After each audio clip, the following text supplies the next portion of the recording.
టాలీవుడ్ లో థియేటర్ల ఎగ్జిబిటర్ల వివాదం గత కొన్ని రోజులుగా హాట్ టాపిక్ గా నడుస్తోంది. తెలుగు రాష్ట్రాల్లో జూన్ 1 నుంచి థియేటర్లు బంద్ చేయాలని ఇటీవల ఎగ్జిబిటర్లు కీలక నిర్ణయం తీసుకున్న విషయం తెలిసిందే. దీంతో రాబోయే పెద్ద సినిమాలపై ఈ ప్రభావం భారీగా ఉంటుందని అందరూ అనుకున్నారు. AP deputy CM Pawan Kalyan నటించిన హరిహర వీరమల్లు చిత్రం జూన్ 12న విడుదల కానుంది. దీంతో అసలు టాలీవుడ్ లో ఏం జరగబోతుందో అనే చర్చలు జరిగాయి. అయితే థియేటర్లు బంద్ చేయాలని ఎగ్జిబిటర్లు నిర్ణయం తీసుకున్న అంశంపై విచారణ చేపట్టాలని ఏపీ సినిమాటోగ్రఫీ పర్యాటక శాఖ మంత్రి కందుల దుర్గేష్ ఆదేశించారు.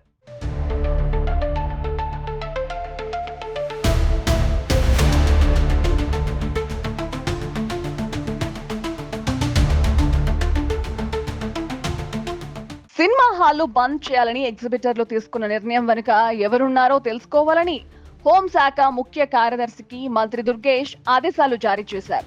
ఈ విషయంపై సమగ్ర విచారణ చేపట్టాలని మంత్రి దిశానిర్దేశం చేశారు. అంతేకాదు, సినిమా హాల్స్ మూసివేత మూలంగా ఎన్ని సినిమాలు ప్రభావితం అవుతాయి, ఎంత ట్యాక్స్ రెవెన్యూకి విఘాతం కలుగుతోందనే కోణంలోనూ వివరాలు సేకరించబోతున్నారని జనసేన పార్టీ తెలిపింది.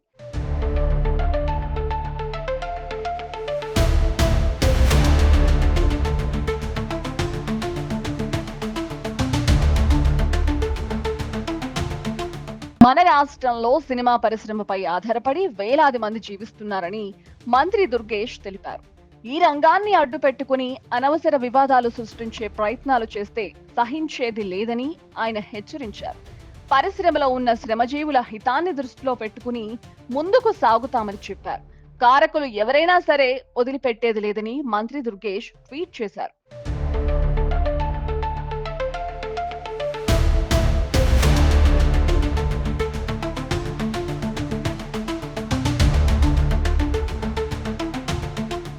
హరిహర వీరమల్లు సినిమా విడుదలకు ముందు థియేటర్లు మూసివేయాలని ఓ నలుగురు ఒత్తిడి చేస్తున్నారనే వార్తలు ప్రస్తుతం సోషల్ మీడియాలో హల్చల్ చేస్తున్నాయి.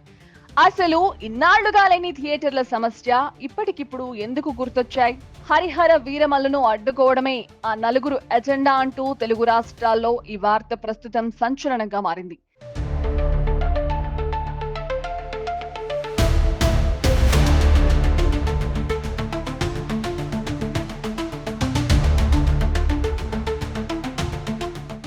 ఏపీ ఉప ముఖ్యమంత్రిగా పవన్ బాధ్యతలు స్వీకరించాక టాలీవుడ్ సినీ నిర్మాతలతో సమావేశమై వారి సమస్యలపై సానుకూలంగా స్పందించారు.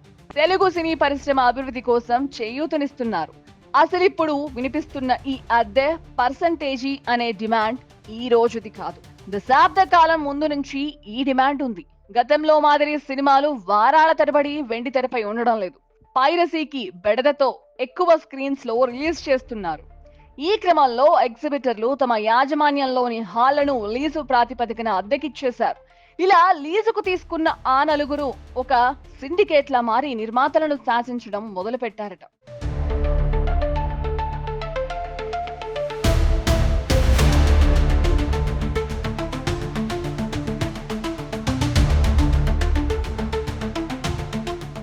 ఓవైపు సినీ సమస్యల పరిష్కారానికి అందరూ కలిసికట్టుగా నిలవాలి అని చెప్పడంతో ఎక్కడ తమ సిండికేట్ కి వ్యాపారంలో దెబ్బ పడుతోందోనని ఆ నలుగురు నిర్మాతలు కంగారు పడ్డారట. ప్లాన్ ప్రకారమే పవన్ ని టార్గెట్ చేసుకుని ఈ వివాదాన్ని తెరమీదకు లేపారని రాజకీయ వర్గాల్లో వాదనలు వినిపిస్తున్నాయి. పవన్ సినిమాపై ఆంక్షలు పెట్టాలని చూస్తున్న ఆ నలుగురిపై మెగా అభిమానులు ఘాటుగా స్పందిస్తున్నారు. 151 మంది ఎమ్మెల్యేలు ఉన్న ప్రభుత్వమే పవన్ సినిమాను ఆపలేకపోయింది. ఇక ఆ నలుగురి ప్లాన్లు ఏం పని చేయవంటూ సోషల్ మీడియాను షేక్ చేస్తున్నారు.